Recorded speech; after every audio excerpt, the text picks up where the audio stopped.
kita ke Pak Wagub terlebih dahulu. Seperti ada yang ingin disampaikan dari Pak Wagub. Pak Wagub masih tersambung bersama kami? Baik, seperti yang sudah terputus dengan Pak Wagub. Terima kasih banyak. Kita ke Bang Mustafa Nara. Catatan dari Bang Mustafa Nara seperti apa? Ya, jadi begini. Zaitun ini terlanjur banyak terjamah oleh tangan-tangan misterius. Jadi kalau sekarang baru kita bahas sekarang, sebenarnya mohon maaf terlambat. Tahun 2002 itu Pak Kapolri, Pak Dai Bakhtiar, itu sudah melabeli Zaitun ini sebagai kelompok sesat dan teroris, ekstremisme. Cuman saat itu Pak Panji Gumilang membantah, enggak, kami bukan kelompok itu. Karena saat itu media sosial belum sekarang-sekarang, maka bantahan-bantahan saat itu, ataupun bukti-bukti seperti yang dituduhkan Pak Dai Bakhtiar itu, belum ada bukti video maupun audiovisual. Beda dengan sekarang, sudah 20 tahun kemudian, tahun 2023, bukti-bukti Pak Panji nggak bisa dibantah kan seperti Anda bilang tadi kan. Sehingga mau bantah kayak apa nggak bisa kalau sekarang. Kalau dulu tahun 2002 ketika Pak Mabes Polri menuduh menuduh Zaitun sebagai kelompok sesat, ya bisa saja mereka bantah dan masyarakat nggak memantau berita saat itu. Nah, ini sudah 20 tahun, sama sekali Mabes Polri atau pihak-pihak yang berwenang, itu sama sekali enggak bisa mengupdate apa hasil pekerjaan mereka. Termasuk mohon maaf nih, Kementerian Agama itu, hampir saya baca di Google itu hampir 45 menteri agama, ke sana itu disambut dengan lagu kebangsaan kita Indonesia Raya, kadang lagu Bagimu Negeri, lagu Indonesia apa gitu, Bangun Pemuda Pemudi, setiap menteri agama ke sana, cipika-cipiki kemudian mengatakan pulangnya, wah itu lembaga pendidikan terbaik se-Indonesia, enggak ada sesat, enggak ada. Padahal Mabes Polri sudah melabeli mereka sesat sejak tahun 2002. Udah lama. Pertanyaannya adalah, kenapa bukan lebay, kalau lebay kan berlebihan. Kenapa jadi loading lambat. Sampai 20 tahun kita nggak bisa update apa hasil pekerjaan pemerintah dalam menangani Al-Zaitun. Memang saya sudah curiga dari awal nih. Ini tadi Pak Simbah mengatakan didirikan pada tahun 98. Kalau di website resminya itu 93. Ketika diresmikan Habibie, saya sudah curiga sebenarnya. Ini pondok pesantren dibikin di tengah-tengah hutan. Anda kalau punya IT, coba cepet dari satelit itu bisa. Kemudian mau di view dari mana aja bisa. Sekarang sudah sangat modern. 2-3 tahun lalu itu belum ada, menurut saya belum ada jalan yang seperti yang sekarang kita foto dari satelit itu. Sekarang sudah ada tuh jalan panjang, sangat mewah sekali. Yang kemarin di demo itu, pintu demo itu. Misteri sebenarnya, mereka mengaku tidak kekurangan duit. Saya semalam membaca atau mendengarkan video pidato Pak Panji di depan para wisudawan itu loh, yang ada Pak Dahlan Iskan itu. Setahun kita mengelola uang 500 lebih miliar. Itu yang gede. Tapi aset yang dimiliki Zaitun itu lebih besar lagi tuh. Dari mana uangnya itu kan waktu itu? Dibangun di tengah hutan. Kenapa di tengah hutan? Maka pendemo-pendemo itu bakal gagal, nggak bakal awet, betah mendemo Zaitun. Itu ada mobil 2000 yang menghadang mereka. Ada orang-orang yang menghadang mereka. Saya tanya di medsos saya, di IG saya, coba tebak. Ribuan orang yang di dalam di dalam bangunan ini siapa mereka? Ini saya pertanyakan di IG saya, Instagram saya. Jawabannya macam-macam.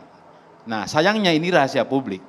Yang disebut Pak Kumis tadi kan itu rahasia umum sebenarnya. Wong Pak Hendro Priyono itu pada tahun 2002 itu nantang kok. Siapapun yang melawan Zaitun akan saya hajar. Itu Pak itu ada kan, Anda buka di Google pun ada, itu rahasia umum. Artinya semua orang tahu bahwa ancaman itu disampaikan oleh beliau itu. Ketika Pak Wiranto, siapa namanya?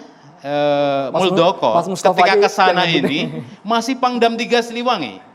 Jadi masih Pangdam. Ketika datang ke sana, kata Pak Muldoko apa? Saya datang sekali langsung jatuh cinta. Coba bayangin coba. Hasil pembicaraan, hasil salaman dengan Pak Panji Gumilang itu. Wah, kira-kira bahasa beliau ini karena hipnotis lah. Hipnotis itu kalau bahasa Malaysia itu pesona, jadi terpesona. Jadi saya setelah pulang, ini saya sekali ke sini terpesona. Bapak Said Agil Al-Munawar kesana sekali juga. Padahal itu harusnya dia meneliti tentang ya ini wakil pemerintah ya, Menteri Agama, beliau ini Pak Said Akil Al-Munawar ini datang ke sana, pulang ya seperti menteri-menteri sebelumnya, terpesona tadi. Ini terbaik. Surya Damali apalagi. Datang ke sana ya udah disambut dengan lagu kebangsaan, lagu nasionalisme.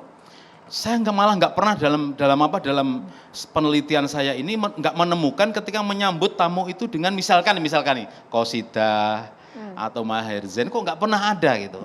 Malah ini yang paling berbahaya adalah lagu Israel ini. Ada apa ini kan? Maka ini misterius. Apakah misterius atau tadi istilah saya itu? Apa karena sentuhan tangan-tangan yang misterius tadi, karena kedatangan bapak-bapak tadi, sampai Pak JK juga datang ke sana kok. Jadi memang ini misterius.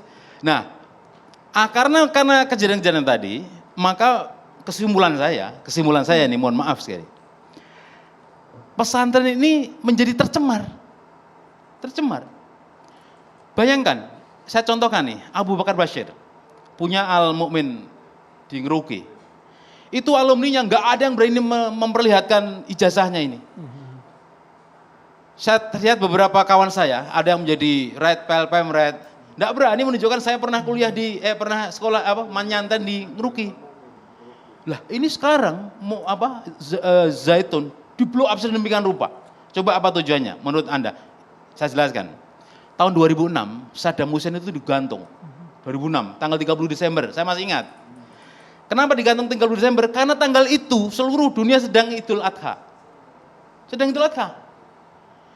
Nah, lahirnya Zaitun itu pada tanggal 10 Dzulhijjah. Sekarang itu adalah hari-hari menjelang 10 Dzulhijjah. Apa hubungannya Al-Zaitun dengan Saddam Hussein? Amerika itu pinter untuk menitipkan pesan ketakutan kepada dunia. Dia menggantung Saddam Hussein melalui kaki tangannya di Irak. Hakim-hakimnya itu orang kaki tangan Amerika semua, digantung pagi hari ketika kita sedang menyembelih kambing. Itu pesan ketakutan. Oleh karena itu, kalau Al-Zaitun itu sudah tersentuh tangan, mohon maaf nih, intelijen, silahkan angkat tangan. Karena mereka anggarannya besar. Ada anggaran, ada perancang. Jadi kalau ada yang bertanya, wah ini ada perancangnya, ada pendananya, ada ini. Apalagi kalau nggak teraudit, maka Al-Zaitun akan dipelihara entah sampai kapan saya tidak tahu juga. Tadi Karena, Pak, kan saya sejak kecil Al-Zaitun ini sudah ada. Jadi ini siapa yang memelihara ini? ya. Tadi langsung dikomentari. Oke. Terima kasih ya. Banyak masalah-masalah yang muncul di publik dan kontroversial akhir-akhir ini. Ada yang terkait dengan isu politiknya, kemudian sosialnya, pendidikannya, dan keagamaannya. Nah, Majelis Ulama Indonesia concern kepada masalah-masalah yang terkait dengan keagamaan.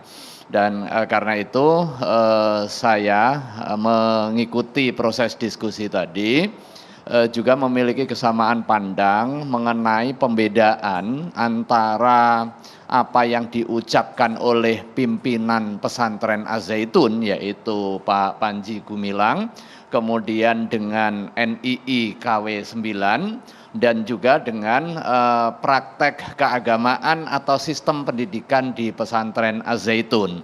Sekalipun memiliki keterkaitan, tetapi itu bisa dibedakan agar kita bisa jernih melihatnya, khususnya terkait dengan aspek keagamaan.